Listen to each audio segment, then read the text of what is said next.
Hi, my name's Anne Fuller. I'm actually a student at the university. This question is directed at Mr. Hall. You say that journalists need to find out their facts, but if they're receiving their information from you, the middlemen, how exactly are they supposed to check their facts if their only source of information is yourself? Well, I think that's the point. Actually, I'm not the only source of information. I think if you're investigating any story, you have to look at it from every aspect. Try and think of an example, but off the top of my head, try and think of a story. But you've got to go to the source that's given you the story in the first place. The PR is clearly going to give you the company that you're attacking or accusing of something's point of view. You've got to go and talk to people on the factory floor. You've got to go and talk to authorities. That's normal journalistic practice. It's not to... You don't take information from a PR and run it in a newspaper. I've certainly never done that in 30 years and never would. And I've always questioned every PR press release I've ever received because I think that's a natural journalistic practice. I mean, the basic principle of this is that journalists should do the job that they're trained to do. They get given a story, a piece of information, the news editor or somebody tells them something's happening, and they go out and find out about it. We are one source of information. There are dozens of other sources of information. There's the person concerned, the people who were there, the people who saw it, the people who were told that they saw it.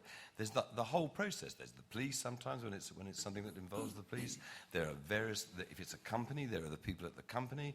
There are the people who advise the company. There are all sorts of things that people can do. Hang on, let me finish the point, please. The problem is the resources no longer exist to be as thorough as they used to be years ago.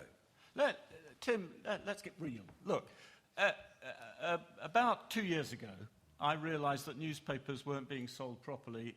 They weren't being bundled up. They weren't being prepared at 3 Tesco branches on the Fulham Road. Mm.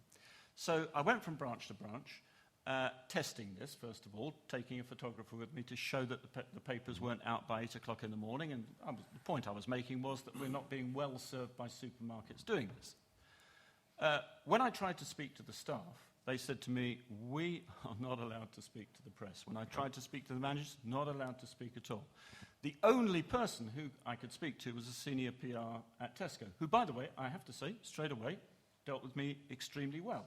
However, to say there are other sources is impossible in these situations because everyone in corporations now is told that the press are anathema. Why do you think they... Mind you, it's a great story. Why do you think they build up so much protection? They do it because the damage that's done to them if they don't protect themselves is not worth suffering. Now, whether you think that's right and that companies' reputations and people's reputations should be destroyed by media stories is absolutely your freedom to decide. It's equally proper in a free society for people to protect themselves from that damage. It isn't about integrity. It isn't about the search for the truth. But it's about running a good story or a bad story. The simple fact here was that the Tesco PR told me that it was because of late deliveries. So then I had to go back to the shops and persuade people to speak to me off the record, to ask them whether they'd been delivered on time or late or whatever. Of course, eventually I found out it was nothing to do with deliveries. So what you did, Roy, was do your job. Yeah. Well done. That's what we're saying. Don't take the word of the PR, go and investigate. That's the right. Just so that people get an idea what's coming up. I'm going to take a question from the gentleman there with the tie on, then going to come down here. Then there's a lady at the back who was waving her red card, the one right at the back in the corner. And then Ms. Hill in the middle. Okay, the lady in the middle. So if you can remember that order, Mikes, please. Gentleman first.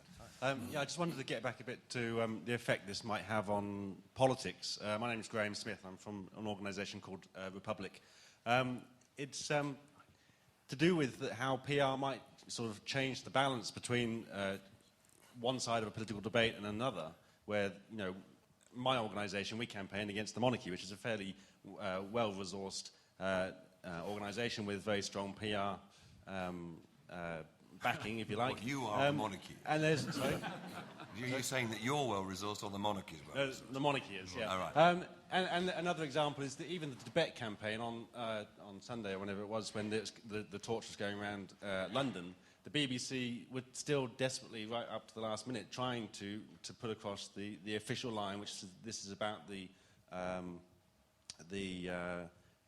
Olympic spirit, despite the fact that it wasn't about the Olympic spirit, it was about the struggles in Tibet. And with the monarchy, So do you have a question? Yeah, my question is, does the PR really badly affect the nature of the political debate? Because with, for example, the monarchy, the PR story gets repeated unquestionably in the media without any other side of the story being put forward. So my question is, is the PR actually changing the nature of our democracy in the sense that the other side of the debates are not being heard if one side is very, very powerful and has access to these PR machines? Well, I'll put that to the journalist side first. So, do the That's royal obviously family true. get a... Sure. So the royal family has a far more powerful and well-resourced and effective PR machine than the Republican movement does. There is no doubt about that.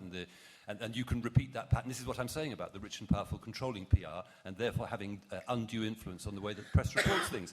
Management is much more powerful than worker. Government is much more powerful than people. The corporation is much more powerful than its customers. These are the people who are writing your news for you. And I agree. It's because we're failing to do our job. That's my starting point. But well, maybe I've said enough. I agree with you. You're right. Yes, it's a huge imbalance in power and resources here. Okay. Martin Moore from the Media Standards Trust. Particularly to Lord Bell. You talked about PR knowingly concealing information, openly knowingly concealing information. I think I'm right in saying, please tell me if I'm wrong, that Chime Communications represents I think BAE, Saudi Arabia, Boris Berezovsky, and I think the president of Belarus was what was reported. The president of Belarus, he hasn't yet signed the contract. Contrary to the way the British media has reported it, despite me telling them that that's the situation. Cheap point, maybe, but no cheaper than some of the points they made. Isn't the concealment, particularly of clients like that, the concealment of information absolutely against the public interest? I mean, we talked before about politics, etc., but the situation with BAE in Saudi Arabia and Boris Berezovsky and others is extremely political, and therefore, therefore, the concealment of it does represent potentially the threat of threatening the integrity of the press. Well, first of all, I can only pass on information I have. If I don't have certain bits of information, I can't be responsible for it not being passed on, but I openly admit I don't have the total information, because I would rather have a straightforward relationship with the media than a complicated, what a tangled web we weave, which just makes it too difficult.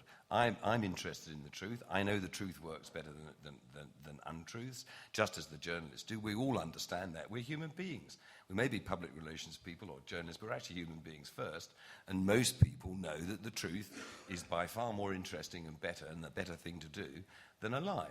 The point I was trying to make is that I might have information that I don't want people to know about. So unless they actually ask me about that specific piece of information, I don't volunteer it.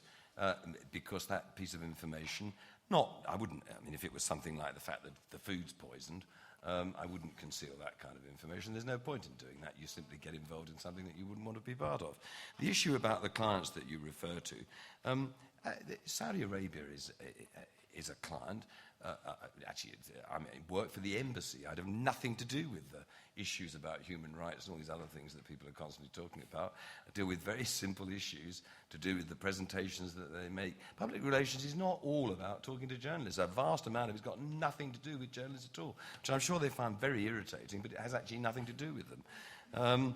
And I also don't speak on behalf of people. People can speak themselves. One of the things that I will always say to all my clients is don't rely on us to talk to the media. They want to talk to you. Roy makes the point that he doesn't talk to PRs because they're obviously contaminated, vile people who shouldn't be speaking to somebody as grand and great and honest as he is. So he goes and talks to the clients. Of course, we're the people who pay us in order not to tell the whole truth, because they would immediately blurt it out if they're confronted by Roy Greenslade. And I'm afraid actually life isn't like any of those things at all. Most of us spend most of our time doing work in order to sell products, in order to build reputations, in order to create distribution for things, in order to create preference in a competitive marketplace for one product rather than another. Very little of what we do, I have to do a lot of it, but very little of what we do is to do with governments or with politicians or the kind of news stories that they keep talking about. I'm afraid